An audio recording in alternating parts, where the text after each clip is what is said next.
Good morning मित्रांनो, स्वागत आहे तुमचं नवीन ब्लॉगमध्ये. आज आहे शनिवार. आपल्याकडं शनिवार रविवार कंटेंट असा भरभरून असतो. तर वीकडेजमध्ये मी कंटेंटच्या मागं पडत असतो, वीकेंडला कंटेंट माझ्या मागे येत असतो. काय म्हणते प्रियांका, एवढा सिंदूर भरून कुठे चालली तू? का बरं? का स्प्रेड झाले हे मी कसं सांगू? का स्प्रेड झाले सांग, तसंच सांग, जसं सांगायचं तसं सांग.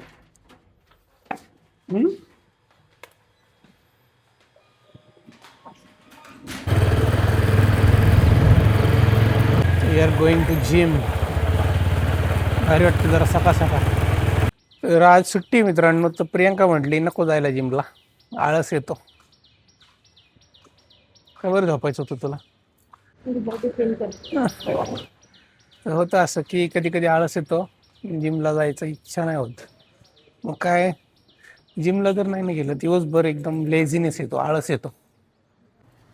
मला पण झालेली आहे सर्दी खोकला. पण काय, ज्या डेली ऍक्टिव्हिटी त्या कराव्याच लागतील. ब्लॉग डेली अपलोड करावंच लागणार आपल्याला. आता मला सवय झालेली आहे. मॅचिंग झाले प्रियांका शे. आणि तुझ मॅचिंग.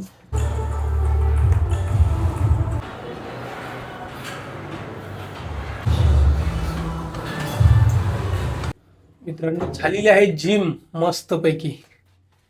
आम्ही आज केलं लेग्स वर्कआउट. तर 4च सेट केले, पण एवढे डेंजर कंडिशन झाली ना बॉडीची. तर मस्त आज मजा आली, कारण नसती ना जिम केली तर आम्ही बेडमध्येच पडून असतो.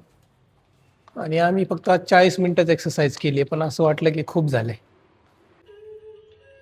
काय बघते अशी, काय आले पिंपल पिलूची देण. वर खडले का त्याने?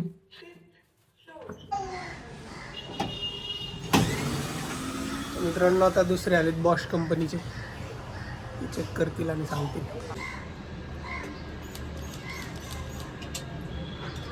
ड्रम दिख रहा है आपको? ड्रम, हाँ ड्रम ये फटा हुआ है पूरा। फटा हुआ है.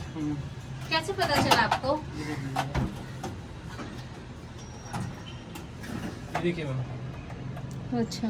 ये जो है हाँ. ये पूरा आर पार एकदम से दिख रहा है, और ये घिसने की वजह से ना ऐसा आपको ये निकलता होगा इसमें से इसलिए कचरा। मिट्टी आ रही थी क्या? हाँ। उसका ही पार्टिकल्स था, मिट्टी मतलब. दूसरा क्या है कि इसमें जब ये रहता है ना, अभी देखिए इसका लेवल देखिए ड्रम का, ठीक है, इसको घुमा रहे हैं तो एकदम फ्री घूमता है. अभी ये लेवल इसका नीचे चला गया. स्मोक जो आपको आया हुआ था, ये रबड़ गैस के घिसने की वजह से स्मोक आया हुआ है. अच्छा. ये देख लीजिएगा, अच्छा, और यहाँ से भी आ रहा था? ये रबड़ पूरा घिसेगा. यहाँ से भी आ रहा वो था. अच्छा, इधर का वो ही यहाँ गया, से और गया. बाकी का हर जगह से पैकिंग है इसमें. हाँ. तो ये रबड़ घिसने की वजह से हुआ था ये स्मोक आपको. तो अगर ड्रम चेंज किया तो ये सब निकलेगा क्या? ये भी मैंने बहुत क्लीन करने का देखा, पर नहीं. पूरा निकल देगा नहीं, आपको सिर्फ इसका डीस्केलिंग करना पड़ेगा. और आवाज, आवाज. आवाज आ रही थी. हाँ ये आपको 1 महीने पहले से आती होगी. हाँ, आ रही थी. स्पिनिंग के जब 10 मिनट पड़ता है हाँ. एंड में, तब हाँ, इसका आपको आवाज correct. आता था. ओके उसके नीचे का जो सब कब्जर, क्योंकि ड्रम चेंज करके भी जाएंगे फिर वो आवाज आएगा ही आपको. ओके. तो पहले सब जैसा चेंज करना पड़ेगा. प्रॉब्लम होगा ही उसमें. ड्रम और शॉक ऑब्जर्वर दो प्रॉब्लम. 14,660 रुपये. इससे तो नया मशीन आ जाएगा. जो प्राइस है वही मैं बता रहा हूँ सर, उसमें ऐसा कुछ नहीं ऐसा. और इसका वारंटी रहेगा कि फिर 3 ड्रम मंथ का रहता है. 3 मंथ का? स्पेयर पार्ट का 3 मंथ का आपको दिया जाता है. अच्छा. बट चलता कितने दिन है वैसे? फिर लॉन्ग टाइम चलता है सर, 5-7 साल. पीसीबी में प्रॉब्लम ना हो, फिर उसके बाद फिर आप चलाते रहिए, कोई प्रॉब्लम नहीं रहेगा उसमें. क्योंकि मेन इसका इसी है, यही है. मोटर का जो है तो मोटर का 10 साल का वारंटी कंपनी दे करके भेजती है, तो मोटर का कोई प्रॉब्लम नहीं रहेगा. ये सब जो पार्ट है ये तो छोटे छोटे पार्ट हैं, ज़्यादा मेजर इशू उसमें होता नहीं है. मेजर इशू होता है आपका ड्रम का. दूसरा ये आपका पावर मॉडल का 1-4 हज़ार का पीसीबी आता है इसमें, बाकी और कुछ नहीं. फिर आप इसको ड्रम चेंज करेंगे, फिर उसके बाद चलाते रहिए इसमें. ये टोटल कॉस्ट बताया क्या आपने? बिल्कुल कॉस्ट आपका इसमें हो जाएगा. सर्विस चार्ज भी लेकर के जो सर्विस क्या, अभी स्पेयर पार्ट्स तो लगेगा इसमें 15,900. तेच आहे काय, 12,000 काहीतरी. आणि शॉक ऑब्झर्वर 3 आहेत. 3 काय ना? हाँ, 3 है उसमें. 3 शॉक ऑब्झर्वर 4,500. सर्विस चार्ज आणि 500 क्या वो ट्रांसपोर्ट का है, ट्रांसपोर्ट. वो वैसे तो 1500 रुपये लगता है, बट सर कंपनी वाले 1000 कर लेते हैं उधर पे अपना। तो ये 550 था ना, 750 लगाया. मेजर प्रॉब्लम जब मैं कॉल किया था ना, मेजर प्रॉब्लम रहेगा तो उस टाइम पे 750 रुपये लगता है। फर्स्ट विजिट में प्रॉब्लम सॉल्व हो जाता है आपको तो 550 रुपये लगता है सर। अच्छा. ये 7-8 kg वाला उसके कस्टमर का 13,000 तक जाता है, और सस्पेंसर भी ये चेंज 6.5 kg आहे ना. जी। हे बघा मित्रांनो, इथे एवढा कांदा कापलाय आणि त्याला बारीक करतोय. त्याच्यात भरपूर सारा कांदा आहे. आज एक नवीन रेसिपी आहे, थोड्या वेळात कळणार आहे काय आहे. सामग्री काय काय लागते ते मी सांगतो थोड्या वेळात. डोळ्यातून नाकातून सगळीकडे पाणी चालू आहे. निवडला खायचा कांदा. पिलू कडू येईल ना. हे बघा मित्रांनो, मी मगाशी कांदा कापत होतो, तर रेसिपी काय आहे ते आई सांगणार आहे. आता रेसिपीचं नाव सांग पहिलं आई. कांदा कापून घेतलाय. नाही मासवडी बनवायची. सगळ्यांना सर्दी झाली, मला आज मासवडी बनवा, आज सुट्टी आहे ना यांना. तर रेसिपी नवीन पदार्थाचं नाव आहे मासवडी. नावावरून जरी मासवडी नॉनव्हेज नाव असलं तरी ती प्युअर व्हेज रेसिपी आहे. तर ही पुण्यातल्या आमच्या भागात म्हणजे कसं शिरूर, पश्चिम महाराष्ट्र, आता बाकीचं नाही माहिती, पण आमच्या भागात तर ती व्हेज लोकांचं नॉनव्हेज आहे असं म्हणू शकतो आपण. तर मस्तपैकी रस्सा असतो आणि कशी होते मासवडी ते आम्ही सांगणार आहे. आणि आता काय काय मासवडीसाठी सामग्री लागते, इन्ग्रेडियंट्स काय काय लागतात ते आई सांगणार आहे. आता काय काय घेतलंय तू? आता पहिला कांदा कापून घेतलाय, नंतर खोबरं खिसून घेतलंय, नंतर हे शेंगदाणे आता भाजून घ्यायचं, हावरी भाजून घ्यायची, हे लसूण पण घ्यायचं, सगळं मिक्स करायचं आणि वाटून घ्यायचं. हावरी म्हणजे हे बघा, पांढरं तीळ आहे. हां, गावरान आहे, त्यामुळे ते मिक्स काळं आणि पांढरं दिसते. तर आमच्याकडे हावरी म्हणतात. भाजून मिक्सरमध्ये काढायचं, कांदा लाल चांगला भाजायचा आणि मग ते एकदम सगळं बारीक करून परत परतून घ्यायचं. आणि मग नंतर हे बेसन सांगेन मी. म्हणजे आता पुढे गेल्यावर सांगूच, पहिलं आता हे आता हे परतून घेणार आहे आई सगळं, म्हणजे तेलात त्याला भाकूर म्हणतो त्याला. हे भाकूर बनवून घेणार आहे आधी. भाकूर बनवून घ्यायचा, म्हणजे सगळं परतून घ्यायचं. तोपर्यंत मी येतोच, आंघोळ वगैरे करून येतो. वाटून घेते मी. हां, तर आई सगळं परतून ठेवेल.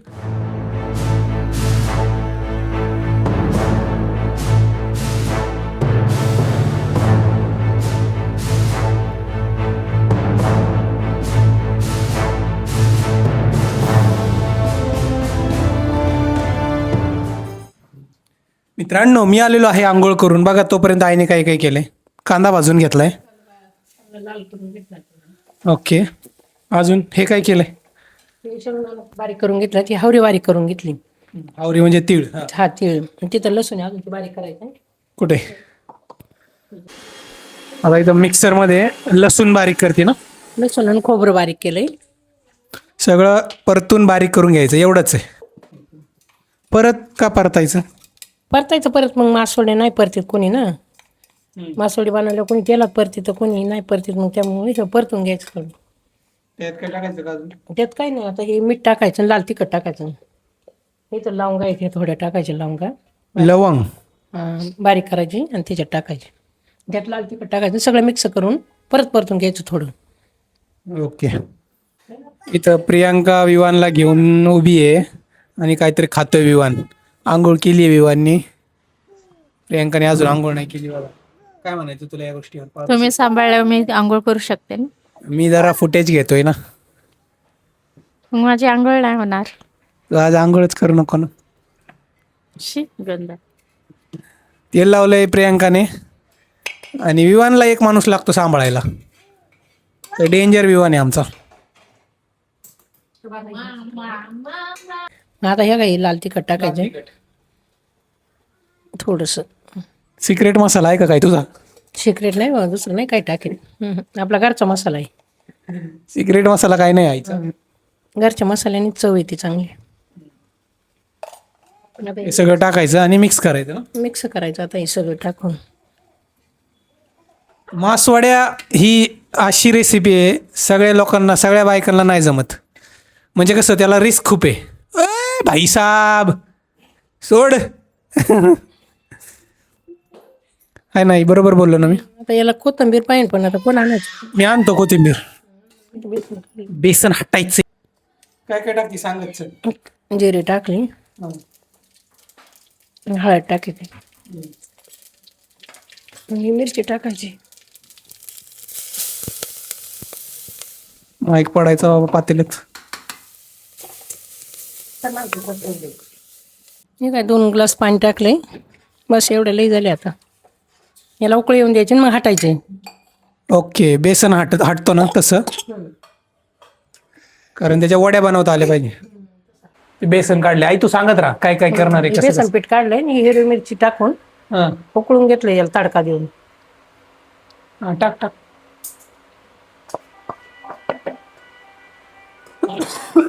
असं हटायचं आता.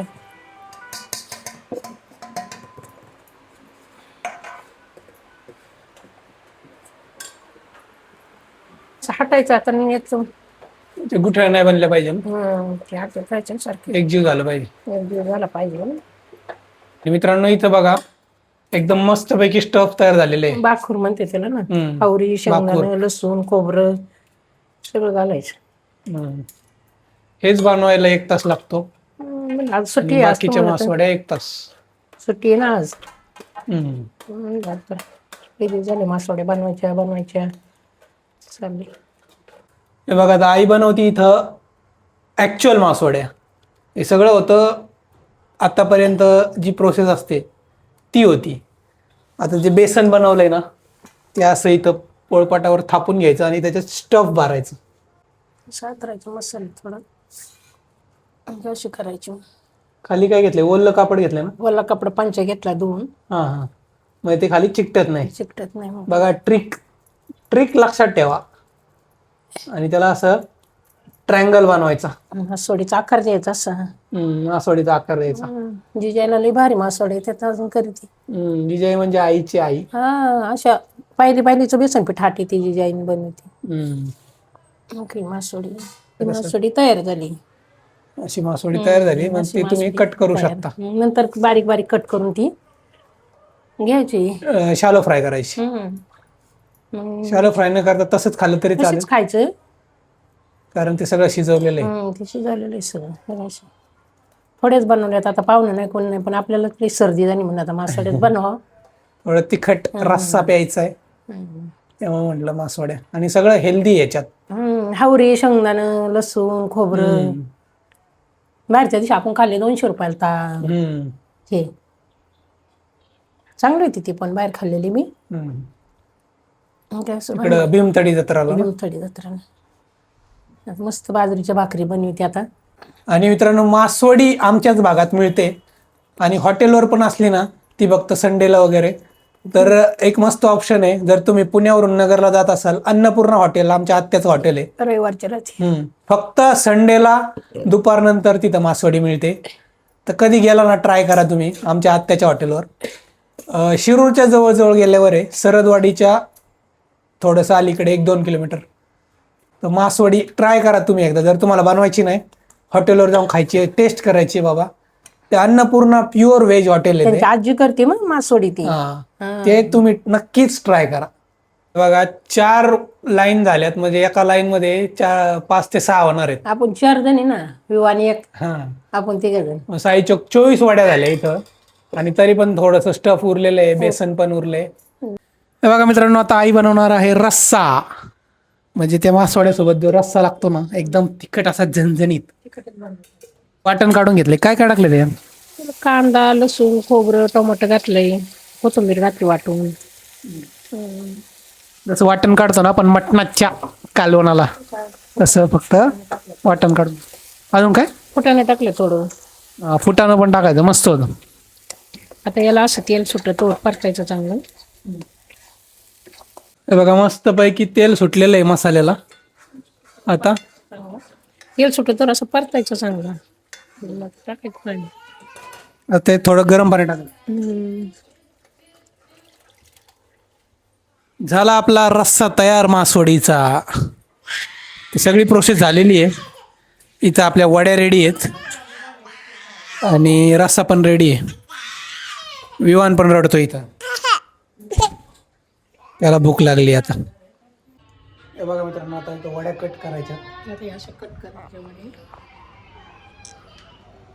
अशा वड्या कट करायच्या पुन्हा तळून तेलात खायचे असले तर भाजीवाली तळायच्या मस्त खायच्या तर अशाच खायच्या झाल्या वड्या.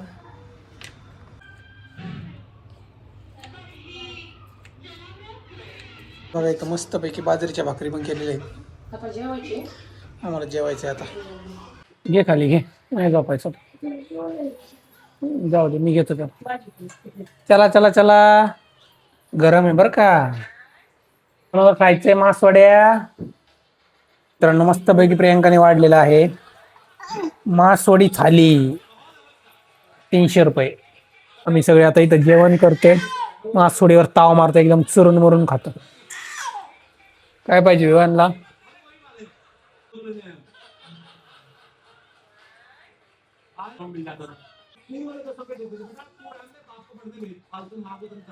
A few moments later. 6 वाजलेत मित्रांनो, खाली आलोय खेळायला विवान सोबत थोडस. बघा विवान कसं खेळतोय बॉटल सोबत.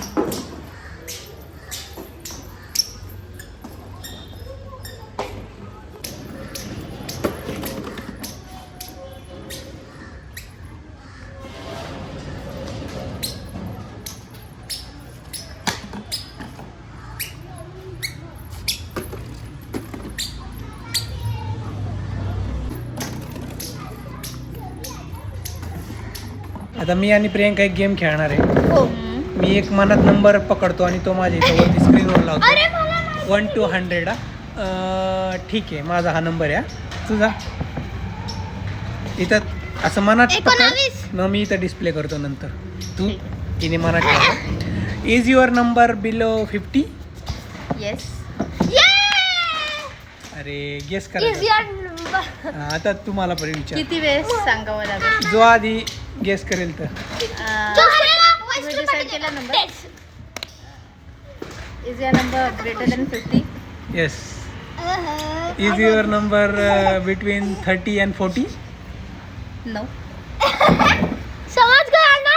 Is your number between 60 and 70? पकड़ लाओ इसको. येस. प्रियंका आंटी अभी पूछो. Is your number single digit?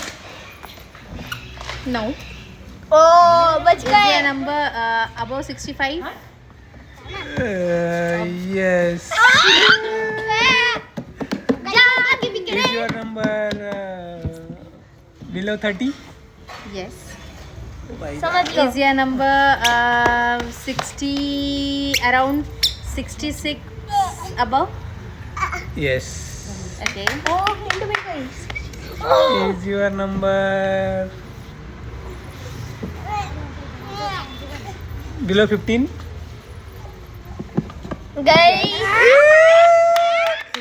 बहुत क्लोज आया हूँ मैं. Is your number 60 above 68?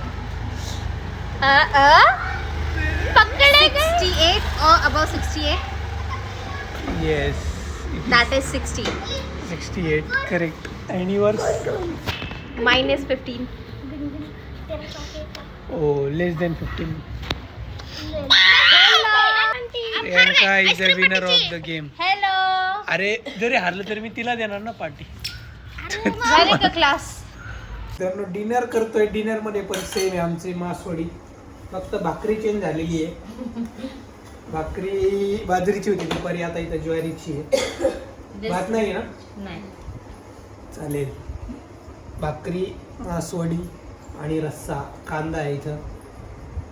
आणि विवांशी करून आला आताच.